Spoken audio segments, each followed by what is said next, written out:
Compared to all the animes that are coming out this summer season, there hasn't been a single one that has matched the anticipation that the Lord of the Mysteries anime, the Donghua, has garnered. I mean, the hype around this series is gigantic, and it feels like it keeps on building and building and building until we get to the first episodes of release. The trailers, bro, it looks like it cost $1 billion to make this series.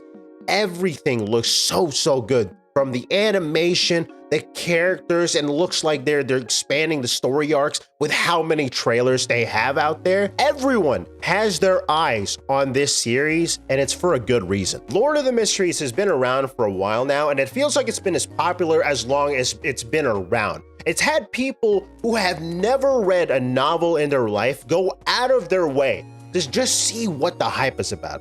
Those people, yep, that's me.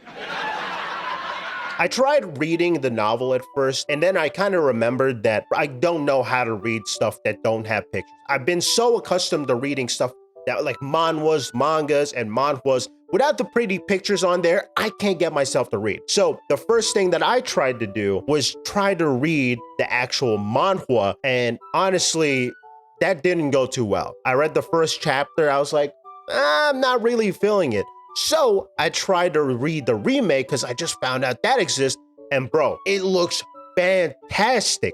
Look at the details. It kind of reminds me of a legendary Moonlight Sculptor, like the beginning first part of it.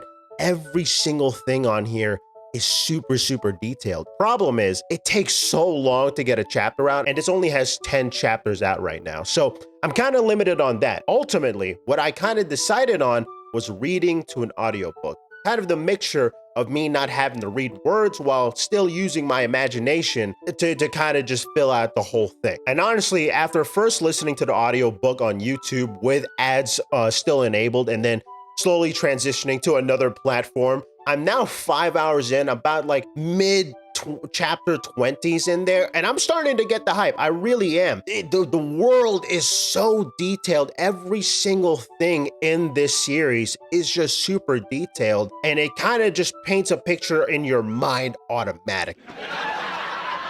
But there's been one question that's popped up in my mind ever since I started reading/listening to the audiobook, and it's how are they possibly going to translate all the details and descriptions that is just portrayed in this world and put that into a regular runtime of an anime/donghua, because that is just gonna be a challenge and a half by itself. But that's also when I found this interview that they did last year. And in this interview, they just finished screening the first episode of the donghua, and now they're interviewing the author, Cuttlefish, and the production staff of the actual series itself. And to not get you guys to have to read the whole thing, I'll give you a little bit of a breakdown of the key things that I honestly found really interesting. Basically, the producer of this anime has been a big fan of Mr. Cuttlefish's work for a long time. And ever since the novel was serialized, they discussed if it was even possible to animate it in the first place. And one of their big concerns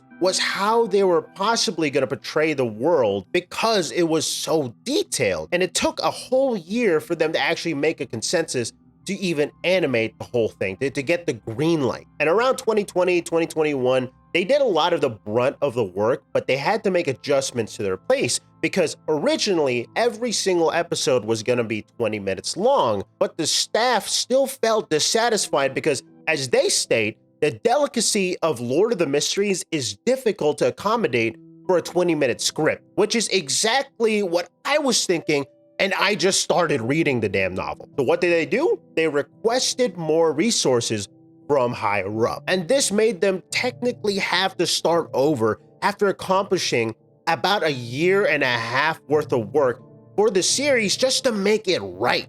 And in terms of details, because it's hard to put in every single part of the novel into the animation like this one, the director basically said that they would have to take all the details and kind of hide them in any corner that they could. Just because, in his opinion, the excellence of a donghua isn't just to make people remember certain clips, but the whole thing. They should make the viewing experience end in a wow, not just from the art, but from the structure and the narrative. And for the last part of this interview, the producer shared that the whole staff had been struggling with this series for the past 3 years. They felt frustrated and they felt that it wasn't good enough. They just wanted to make a series that not only great for the loyal audience who has followed this series since the very beginning, but also understandable and great to people who are new to the series like me. But if there's really any reassurance that the whole staff and anybody who's anticipated this Don Hua coming out in the first place, it comes straight from the author's lips, because not only has he seen a couple episodes ahead, but he was also there, present for the screening of the first episode. And he is just so damn excited for what's to come. As someone who has now just entered the train, the world, the domain of Lord of the Mysteries, I'm honestly really, really excited to see what the anime/donghua has to offer. Like, after reading this interview, it makes me even more excited because I know that the staff put their genuine blood, sweat, tears, other liquids into this project. And the fact that they feel like it's not enough is just such a telling sign, man. Like, they love this thing, man. They work for it. Anyways, I can't wait to see the first episode because I know it's just gonna bang. Let me know what you guys think. Bye-bye.